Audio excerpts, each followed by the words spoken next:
The wheels of the coaching carousel keep on rolling in Morgantown, West Virginia, as now we find out that a candidate most of us thought was probably going to get the job and may have been at the top of Wren Baker's list is no longer at the top of that list. And as a matter of fact, he's staying at his current school.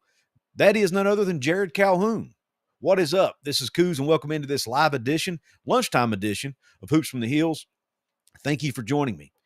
This is a work from home day for me, for my day job, and I decided to take my lunch break and spend a few minutes with you guys talking about the latest in the West Virginia coaching carousel news. Jerrod Calhoun, the former Mountaineer assistant who has the last year as the coach of Utah State, who reportedly interviewed for the job, has decided apparently to stay at Utah State. Here's a tweet from John Rothstein I'm going to share with you. Talking about this, it says, Utah State's Jerrod Calhoun is finalizing a new deal that will make him the second highest paid coach in the Mountain West Conference behind San Diego State's Brian Dutcher. Calhoun led the Aggies to 26 wins and an NCAA tournament appearance this season. Continuity is in place in Logan. Now, that doesn't necessarily mean that it's a 100% certainty he's not going to be the West Virginia coach. However, if you compare that with what's been posted on the 24/7 message boards and other things we've been seeing on social media, it kind of lines up. It looks like Jerrod Calhoun may no longer be at the top of the list.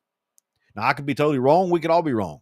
He could end up being hired at the end of the day because this thing continues.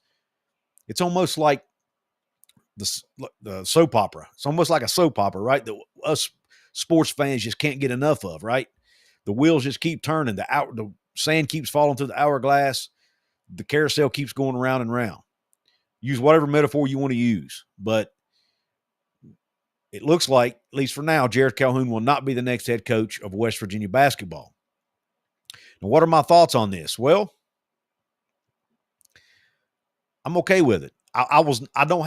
Look, if Jerrod Calhoun had been the choice, I'd been okay with that too, because I trust Wren Baker to make the right decision. There are a lot of things I liked about Jerrod Calhoun. There's not really a perfect candidate out there. Every candidate out there, you can find something you like, something you dislike. What I liked about Jerrod Calhoun was the fact he had connections to West Virginia. He knows what it takes to win at West Virginia. He had been an assistant under Huggins for 5 years. Then he coached at Fairmont State as a head coach, so he spent a large chunk of his career in the state of West Virginia. He also would likely have the backing of some donors at West Virginia, right? Maybe some of the larger donors.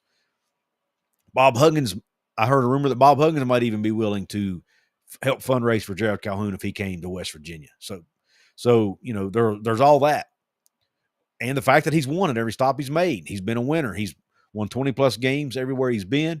He rebuilt a Youngstown State program that was in the toilet, one of the worst programs in the country. He won 20 games with them and took him to the NIT and won a Horizon League title with them. So he's won everywhere he's been. There are some setbacks, though. You've got the fact that his defenses typically aren't very good, statistically anyway. The ties to Huggins, could that actually be a negative? Right? Does that mean Huggins will still have his thumbprint on the program? There are a lot of questions, and reportedly there are some donors who didn't want Jerrod Calhoun as the coach at West Virginia. And then, so either way, look, if they'd hired Jerrod Calhoun, had they not, I'd be okay with it. Whatever the decision ends up being, I'm going to trust Wren Baker. There are obviously candidates that I like better than others. My top candidate was Will Wade. Well, he ended up going to NC State. Not sure he was ever even in play. My next favorite was Ben McCollum. He's now at Iowa. Not sure he was ever in play. I do feel confident in saying that I think Wren Baker went after Ben McCollum and at least talked to him. But I think Ben McCollum was more interested in staying home and going to Iowa. Jerrod Calhoun to me was kind of the next guy on that list probably. But after doing some more research, there was a guy named Brian Hodgson I liked. But he ended up going to South Florida. After being in talks with UNLV, he ended up landing at South Florida. So, but I'm not sure, again, how high up on the list he was either. I don't think he was a top candidate. Now there are a lot of other names that start popping up, right? Now that Jerrod Calhoun is seemingly off the board, other names continue to pop up. We hear the name of people like Steve Forbes now. The Wake Forest coach is starting to pop up. That one was kind of a surprise. It kind of popped up a little bit during last year's search, but I'm not sure how serious it was, and I'm really not sure how serious it is this year either. But his name is popping up and is being talked about. Steve Forbes, has been the coach at Wake Forest for the last 5 years. Before that, he was coach at East Tennessee State for 4 years, took to East Tennessee State to the NCAA tournament. Had a great success there, had a 30-win season there in 2019-2020 before the NCAA tournament was canceled. So he would have had 2 NCAA tournament appearances there had it not been canceled. At Wake, though, he has been there 6 years and has yet to go to the NCAA tournament. He's made 2 NIT appearances, no NCAA tournament appearances. Now, he's won 20 games for those 6 years, at least 20 games, but he's yet to go to the NCAA tournament. So, not sure what's going on with Steve Forbes at Wake Forest, but according to all accounts, Wake Forest, their NIL is in decent shape. They're going to be able to rev share there pretty much on par with what West Virginia's planning to do. So, why would Steve Forbes want to leave Wake Forest, who's in a power conference, to go to West Virginia, who's also in a power conference, if the money, the NIL, and all that's not going to be much different? I don't see that happening unless he's just not happy there for whatever reason. Steve Forbes, although he's had a good career, he's been a good basketball coach, that name just doesn't excite me. The ACC is down right now. They're not a good league. They're the worst of the Power 4 leagues right now in basketball. They only had 4 teams make the NCAA tournament. Wake Forest was not one of them. So if you're not able to make the NCAA tournament in a down ACC, that just doesn't excite me much. I'll be honest with you. For whatever, I don't know. Again, I don't know what's holding him back at Wake Forest. But then there's another name that has popped up, and that is Ross Hodge. Now, the reason what makes this name interesting and why I think this is a legit candidate because of his connections with Wren Baker. Ross Hodge actually worked with Wren Baker at North Texas. Ross Hodge is the current coach at North Texas. He's been there for the last 2 seasons. Started off as an assistant at North Texas under Grant McCasland, who's now the coach at Texas Tech. Wren Baker was the AD who actually hired Grant McCasland at North Texas back in 2017. Ross Hodge came with McCasland as part of that staff, and there are a lot of talks out there that Ross Hodge was actually primarily responsible for implementing the great defense that Grant McCasland had at North Texas and that he's now running at Texas Tech. Once McCasland left, Hodge got promoted to head coach. He's had 2 really good seasons. He had a 19-win season in his first year last year, and then this year he won 26 games and is now in the quarterfinals of the NIT tournament. And actually playing tonight, I'm doing this live show at 12 p.m. on Tuesday, March 25th. They're actually supposed to play tonight at 9 p.m. against Oklahoma State. And the fact that West Virginia is a week in and still hasn't hired their coach, Jerrod Calhoun finished playing several days ago. And so it makes me think that maybe it's a coach that is still playing. Well, Ross Hodge fits that category. He's still playing. His team is still playing. Now it's the NIT, but still he needs to be there for his team, coach his team in the postseason, and Wren is allowing him to do that if he's the guy. So that's what makes me think that Ross Hodge, A, his connections to Wren Baker, B, the fact he's still playing and West Virginia has yet to name a coach, and C, Wren Baker has talked multiple times about how he likes a defensive coach. Ross Hodge fits that description. He's a defensive coach. Jordan Couz chiming in from the Country Roads webcast. What's up, Jordan? He loves Hodge. I was not high on Hodge at first, just on the surface when I looked at the name and the resume. But then when I dug deeper and looked at some stats, I really, really like the hire if he ends up being the guy. I would liken it a lot to watching West Virginia. For those of us who watched West Virginia basketball this year, once Tucker DeVries went down, Darren DeVries changed up his strategy, his offensive strategy. I'm going to try to win with he was always going to try to win with good defense, but offensively he wanted to get up and down the court. Well, with Jaden Stone and Tucker DeVries both out, he knew he was going to have a light bench, so he decided I'm going to slow the game down offensively, make sure I get good shots, and try to take my shots late in the shot clock, try to slow it down so that the other team gets less possessions. and keep my guys fresher. Well, that's kind of the style of ball that Ross Hodge plays. He's going to run a slow, methodical offense. He's going to take a lot of shots late in the shot clock, not going to rush it, going to be efficient. But at the other end of the court, he's going to absolutely guard you and make your life miserable. And that's what they do. They guard great man-to-man. They're aggressive. They get after you. They allow their points. I don't even know if they've allowed a team to hit 70 all year. They are a phenomenal defense. They're, I think, third in the country or something like that in scoring defense. They're phenomenal. You're getting a defensive first coach. May not be super exciting on the offensive end, but they're going to win with defense first mentality, and I think that's what it takes to win at West Virginia. When West Virginia has had success for the most part, they've had that defensive first mentality, and they've used defense to create offense. And, you know, I don't care how bad your offense is. If you have a really good defense, you can win basketball games.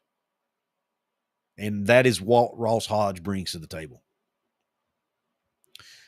All right, let's see who's in the house here. Remember, if you want to take this conversation in the direction you want it to go, you can drop me a super chat if you're watching on YouTube. Hit the $ near the chat box. It'll highlight your comment. It's also a way to make a small donation to the channel and help me keep the lights on. But let's go here and see. By the way, for those of you watching on X, I really appreciate it. You're watching on the Couz's Corner X page. Please come over to the Hoops from the Heels YouTube channel once this is done. Please subscribe over there, and please hit the thumbs up on this, regardless of where you're watching. It really helps. Even if you're watching this on the replay, on the playback, the thumbs up still is a big help, and comments also help the algorithm. Pushes my stuff out to more people. And don't forget, I have a brand new website called WVSportsChat.com. Please come check out our work over there. All right.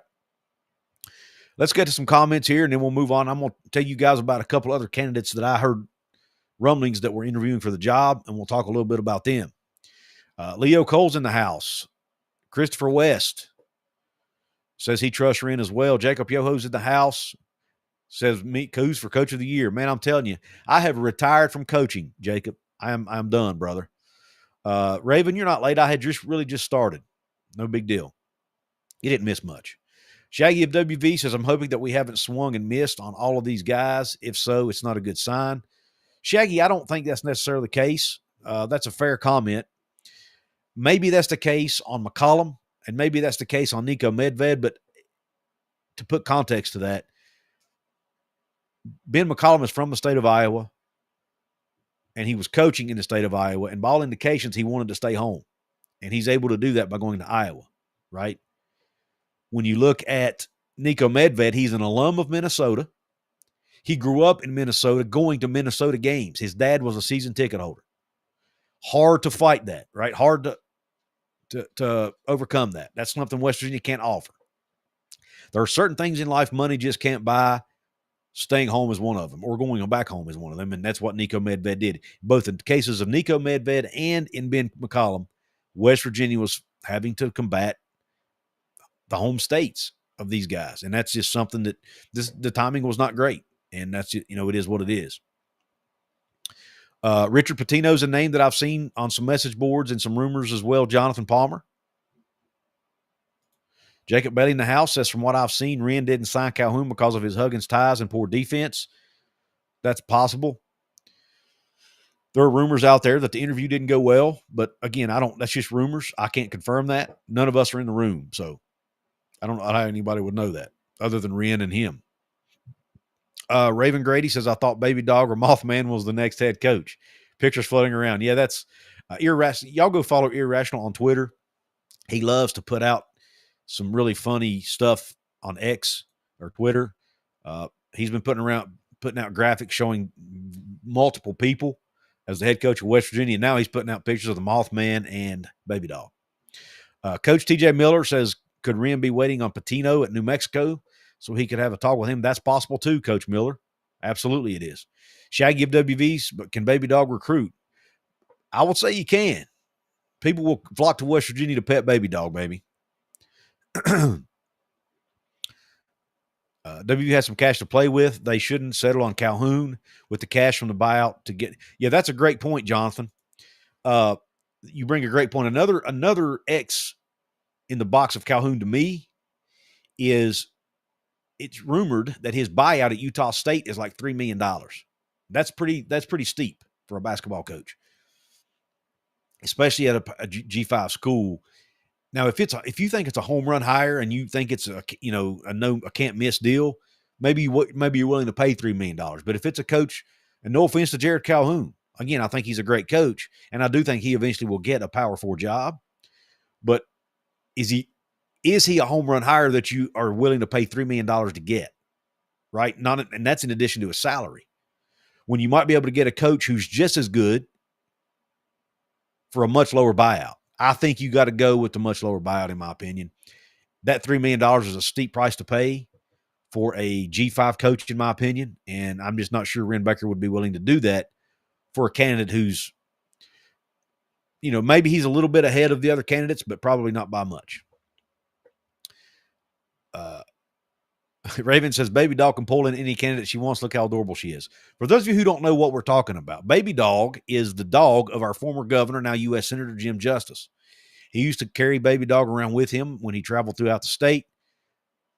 The whole state fell in love with Baby Dog. She's a chunky, short, chunky bulldog that former governor, now U.S. Senator Jim Justice owns. She kind of became our mascot, state mascot. Scott Fisher says he must be leaning towards North Texas coach. He can't announce him until the NIT's done. Got College J says Wake always one win short of a bid. Jacob Bailey's in the house. Jacob says he's hoping that Wren wanted Hodge the entire time, but just had to wait on him. Jeff Trowbridge in the house. Richard Pitino's another name. And I haven't really done a breakdown on Richard Pitino. I haven't done the research on him yet. I probably need to do that at some point if they don't make the hire before I'm able to. College J says no one outside of Denton, Texas knows who Ross Hodge is. Like hiring a painter to design a house. I don't think that matters, College J. Just because we don't know who he is doesn't make him a bad coach. But that's a fair comment. I respect your opinion. I personally didn't know who Darren DeVries was, to be honest, until we hired him. So, maybe your diehard fans will know who these guys are. But, when I say diehard, I mean diehard college basketball fans. I'm a diehard West Virginia fan, but I don't follow a ton of college basketball teams around the country. I just don't. Curry Saga tweeted it was Hodge. He's been right on every search so far. He's talking about Curry Hicks on Twitter. He's someone who really follows coaching searches around the country. Seems to be dialed in, but not sure how much.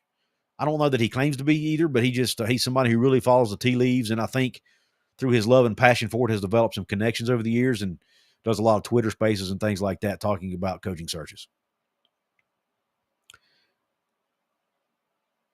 Jonathan Palmer says it's ridiculous that a Power 4 school such as WVU with its basketball operations and traditions and now cash in hand, WVU still goes after no names.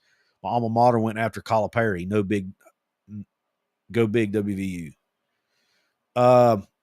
Jonathan, that's fair, man, but Arkansas had a ton of NIL money to throw around. We don't have Arkansas money, man. West Virginia does not have Arkansas NIL money. I'm sorry, we just don't. We have NIL money, and we're not the worst in the country by any means. And we're not even the worst in the Big 12, I don't think. But we don't have Arkansas money. And they went all out for John Calipari. And I'm not sure there's a John Calipari out there. Anyway, who's out there this cycle that wants to come back and coach? And Jacob Bailey makes a great point. Calipari was already on his way out the door.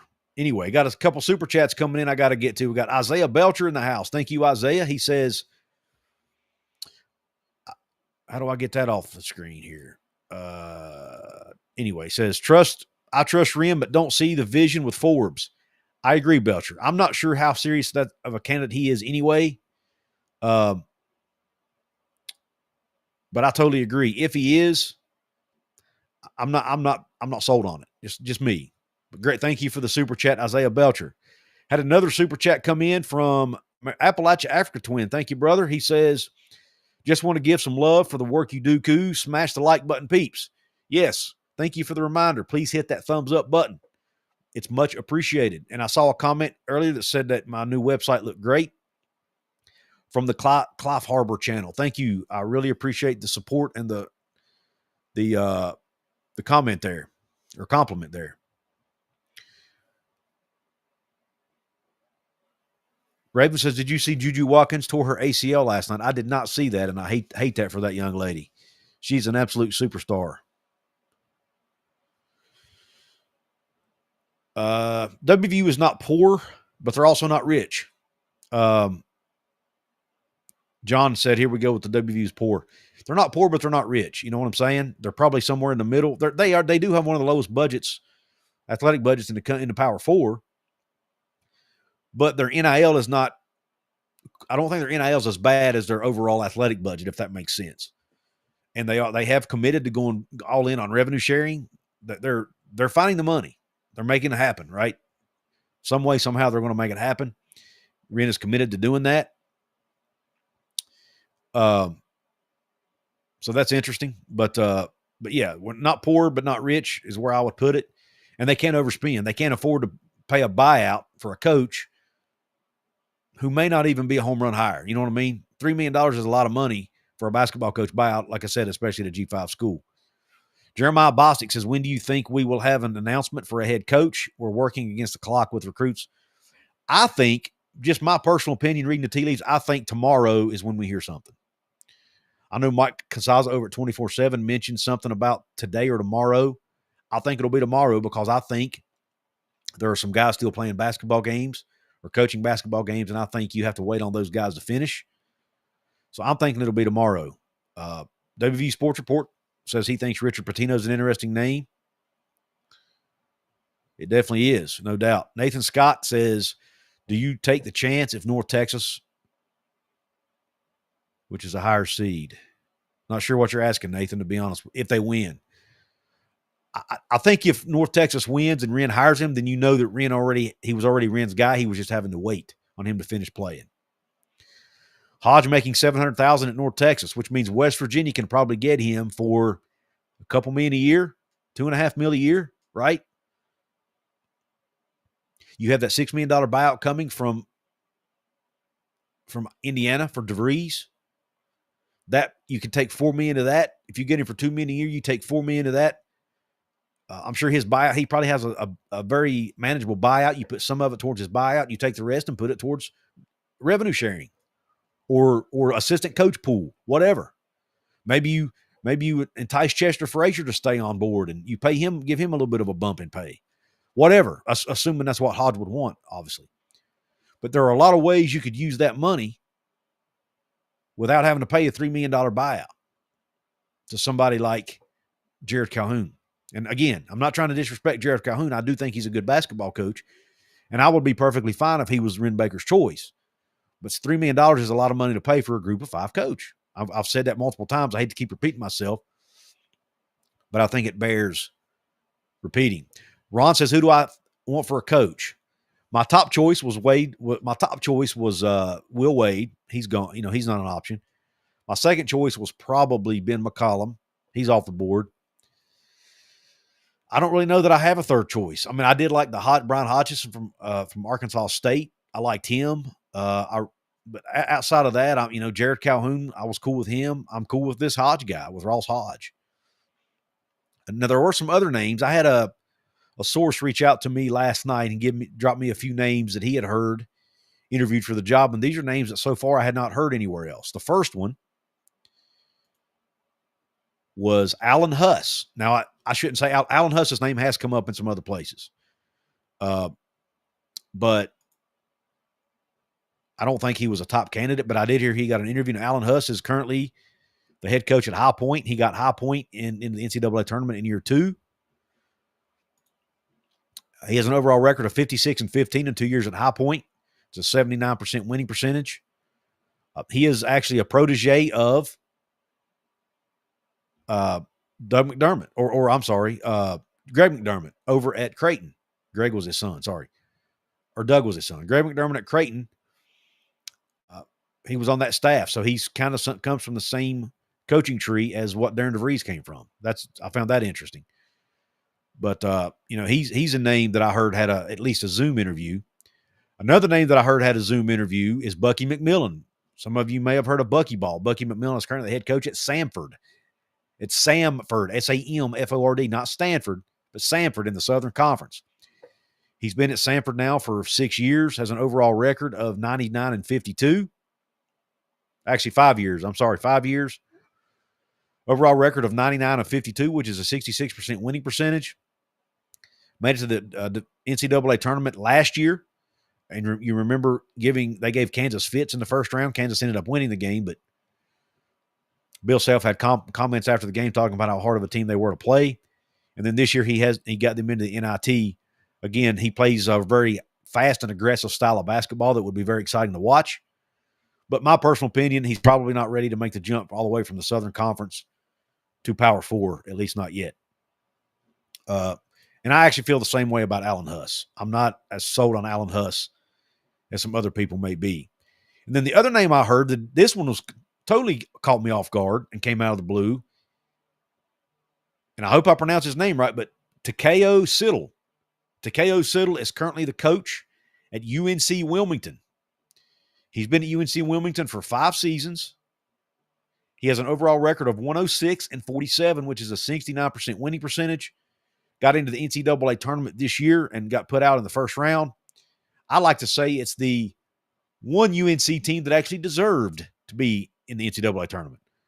But Takeo Siddle, he's spent time as an assistant at Hargrave Military Academy, Gardner Webb, UNC Wilmington, was at NC State, and then he got the head job at UNC Wilmington. So, which happens to be, somewhere he had coached at before as an assistant. So, again, those are 3 names I heard had Zoom interviews or phone interviews or whatever for the job. Did they get in-person interviews? Will they get in-person interviews? It's hard to tell. I'm not super high on any of those guys as a candidate. I think, jumping from UNC Wilmington to West Virginia to me is a big leap. Now you could say the same for North Texas to West Virginia, I guess. Maybe that's fair. But when you look at Alan Hodge and the fact that he already has that connection to Wren Baker, that familiarity there, and you look at Grant McCaslin, who he learned under, and the success Grant McCaslin has had at Texas Tech, you get somebody from that same ilk, I think you're barking up the right tree here. Whereas, you look at somebody like Takeo Siddle, the coach he learned under just got fired from North Carolina State, right? You look at somebody like Bucky McMillan, Samford to WVU, a little bit further of a jump to me than going from North Texas to WVU. And then Alan Huss, again, same thing. High Point to WVU, pretty big jump. So I would like to see those guys get a few more years of experience, or maybe even get another mid-major job on their way to going to a Power 4 job before I say that they're ready. But again, I'm sure they're all fine basketball coaches. I'm sure they all do a great job. But right now, if I had to place a bet on this, which I'm not, but if I had to or was going to, I would put my money on Alan Hodge as Ross Hodge. Too many names. Ross Hodge to be the next basketball coach at West Virginia University. So just my guess, my take, reading the tea leaves, that's my prediction, is that Ross Hodge will be the next head basketball coach at West Virginia. Got Steve Weber in the house. He says, hoping Wren pulls a rabbit out of the hat. Alan Tran says, Rodney Terry available too. Again, I'm not sold on him. He did not do all that great at Texas.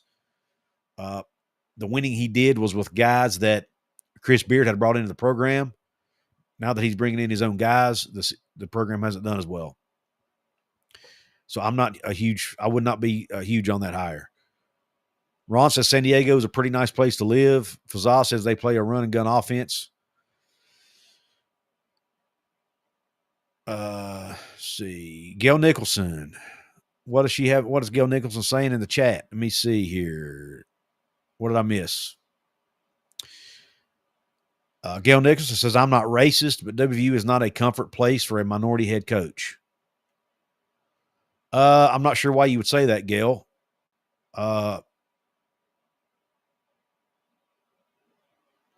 Jeremy Croy thinks they should give Chester Frazier a shot, and I would be okay with that too. Again, I trust Wren Baker to hire whoever he thinks is the best person for the job. Pastor Eric says he's glad we didn't end up with Will Wade. Too much baggage. Coach Jay Miller says Jay Wright. I don't think Jay Wright wants to. I think he's pretty happy doing television right now from everything I've read and heard. He doesn't seem to be interested in getting back into coaching. Raven Grady talking about Paige Beckers, I think, says, I love Paige's love for the game. She uplifts her teammates. She's one of my top faves. Raven, that's an interesting I got an interesting story. When I was still coaching my girls travel team, I asked them, I think it was about a year ago, who their this was back when, Caitlin Clark, hype was big and all this. Angel Reese, all that was hot. And I asked them, I said, look, who's your favorite women's basketball player that's, right now in college? And every single one of them picked her, Paige Beckers. And they did it because of her attitude. And I thought that was really awesome. So that reminded me of that story when you mentioned that. See, make sure we don't see what other comments. The Cold Country Podcast in the house says, we've heard that Sincere and Hansberry should stay, although everyone else is basically out. Not sure how true this could turn out to be. I think a lot of it may depend on what happens, obviously who they bring in as coach, and what happens with Frazier. Does Frazier stay on the staff? Does he not? If Frazier stays on staff, I'm pretty confident those two guys stay. It's Coop says, piss on DeVries.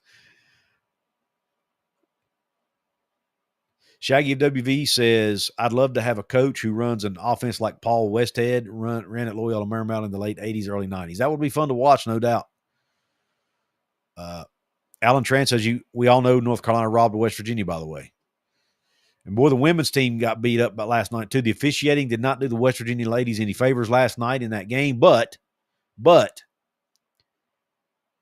you can't shoot, 1 of 18 from 3 or whatever it was and expect to win a lot of games in the NCAA tournament. So, I'm not going to blame officiating. Ron says, remember, Tommy Lloyd was an assistant coach, so don't rule assistant coaches out. That's fair. And, look at the path that Joe Mazzulla took. He was an assistant at Fairmont State under, you guessed it, Jerrod Calhoun. He became the head coach at Fairmont State when Jerrod Calhoun left. Then he parlayed that into an assistant role in the NBA somehow, totally skipped the high major college level. And now he's the head coach at the Boston Celtics. So Joe Mazzulla's path to a head coach at NBA, he totally skipped over being a high major head coach. So, but that is, I think Joe Mazzulla's path is the exception, not the norm. You're not going to see that happen a lot. And I know Wren Baker really highly values head coaching experience. He's talked about that multiple times. If you look at every head coaching search he's done, he's almost every time, with the exception of the baseball hire, and it took a lot of convincing for him to put Steve Sabins in charge of that program. Randy Mazey really had to convince him that was the right move. But outside of that, almost every single time he's hired a coach, it's been somebody with head coaching experience. Mark Kellogg, who else? I'm trying to think. Rich Rodriguez, Darren DeVries, just to name a few.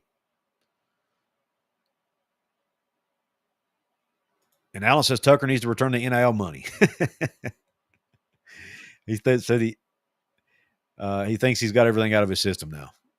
Thank you, Alan. Appreciate you, man. John says he thinks give Frazier a chance. He could get Hawthorne back. Hansberry, I think he means. Hansberry back. Agreed. Browns and Beers in the house says wouldn't personally hate Forbes if it happens. I think Wake Forest is an underratedly hard place to win. 4th biggest school in the state with limited resources, but some I feel like unfair expectations from. That's fair, Browns and Beers. Look, he did great when he was at East Tennessee State. And I think culturally, East Tennessee State is probably more like West Virginia than it is Wake Forest. So maybe he'd be a better fit at West Virginia. I don't really know. But again, he's an Iowa guy. He's originally from the state of Iowa, another Midwest guy. Now, Ross Hodge, I don't know what Ross Hodge is from. I haven't been able to find that yet. But I got a feeling he's from Texas because he's spent almost his entire career coaching in Texas, with the exception of a couple assistant roles at Arkansas State and Southern Miss. He's been in Texas at the junior college level as an assistant, and now as a head coach, he's been in Texas. So, is hiring somebody from Texas really any better than hiring somebody from from Iowa. I don't know, but I think it's just the whole Iowa thing this leaves a bad taste in people's mouths, I guess. Raven says she appreciates how KJ addressed the university and the fan base, thanking us for the opportunity to Vreese could learn a thing or two from his former players. Absolutely. For those of you who don't know, KJ Tenner announced yesterday he's entering the transfer portal and put out a really long, what I thought was heartfelt message to West Virginia fans and the program, and thank them for accepting him and bringing him in. I really, really appreciated it.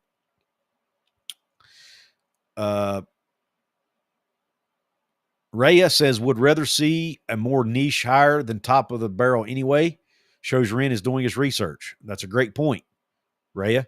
Larry B says, Ross Hodges from Dallas, Texas. Thank you, Larry. I thought he was from Texas, but didn't know exactly where. Chris Mitchell says, Missoula was in the right place at the right time. Became the interim coach of a stacked playoff team. He did, and he's really good at managing those personalities on that team, and that's what makes him good at his job. Ron says if you hire a good assistant coach, you could get him for cheaper and likely more loyalty in return than an experienced head coach and keep him for longer. And that might be true, Ron. That might be true. Who knows? Any truth or just emotional comment rumor on DeVries to Indiana started in Bahamas and helped lead to Tucker sitting for the last 24 games? Mountain Strong, it's just rumor, but I do think – I don't think Tucker faked his injury, first of all. And I'm not going to accuse them of sitting him because of the Indiana opportunity. I think what happened, this is my opinion, I think the conversations with Indiana started probably around early February. Maybe. Not in the Bahamas in November. But that's just my opinion. I do think the Indiana saw Coach DeVries coaching in the Bahamas and it probably piqued their interest in. But I don't think the conversation started that early. But I do think they probably started as early as February. But that, again, that's totally my opinion. Oh, you were talking about Braden Hawthorne, my bad. I saw Hawthorne and for some reason was thinking Hansberry. Yeah, I'd love to get Braden Hawthorne back. There's actually a rumor out there that Huggs is a candidate for the McNeese job. Will Wade is leaving McNeese to go coach at NC State. There's a rumor that Huggins is a candidate for that job. I'd love to see Coach Huggins get another opportunity at a place like that.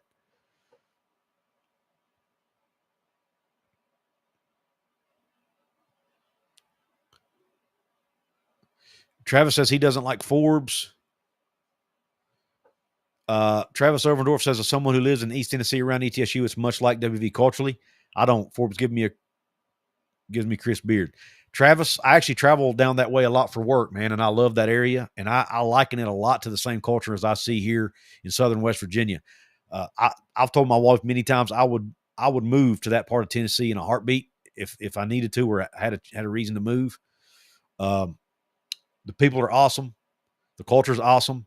There's a lot to do. It gets you a lot closer to a big city like Knoxville, Pigeon Forge, those types of places where, I'm here in southern West Virginia. I love it here. I love the culture here. I love the people here. There's just not a ton of things to do. So we have to travel quite a bit of distance to do concerts and, theme parks, zoos, all those kinds of things. You have to travel 2 to 3 hours away to do most of that. So you live somewhere like that, you have a lot more options. Sorry about that. I didn't mean to hit my mic. You have a lot more options at your disposal when you live somewhere like that. So, but yeah, culturally, I do think it's a lot similar. McNeese also had a former NBA coach. McNeese State like a high school. Alan says he's been there. I love Tennessee. It's probably my second favorite state in the country so far. All right. Skidmore says, if Frazier had success here and the Maryland jobs come open, he is gone. Maybe Linda, but we don't know that for sure. It's very possible. But, you got that risk really with any coach. If with North Texas, what if the Texas job comes open again? Or, Oklahoma or Texas Tech or, I don't know. Name a school. Would he want to go back home to Texas? There's always that risk when you hire a coach that he'll want to leave and go somewhere back home or closer to home. All right, well, listen, I'm going to jump off of here. I think I've pretty much covered everything I wanted to cover. I thank you all for jumping on here with me for this lunchtime live stream. I need to get back to my day job. Again, if you're watching on X, please come over to the YouTube channel, Hoops from the Hills. On YouTube, please subscribe. Please like my content over there. Check out my past videos. I've done several videos now on the coaching search. And among other things, I will be covering the transfer portal as you know, obviously I'll be covering the new coach, whoever's hired. I'll be covering transfer portal updates, all these types of things. So please come support what I'm doing over at Hoops from the Hills. Again, check out my website, wvsportschat.com. Please support the work myself and the other writers are doing over there. I really appreciate you tuning into this live show. Hope the rest of your day's top shelf. Stay blessed. Q Country Roads. And no worries, Denny. You can always check the replay, brother. Thank you for your support. Oh, and I got to give a shout out real quick to Appalachia Digital, the designers of my website. Go to appalachiadigital.com/Couz. If you're looking for a new website for your small business or you want to get found on Google, go check them out at appalachiadigital.com. Thank them for being a sponsor of the show. I'm out.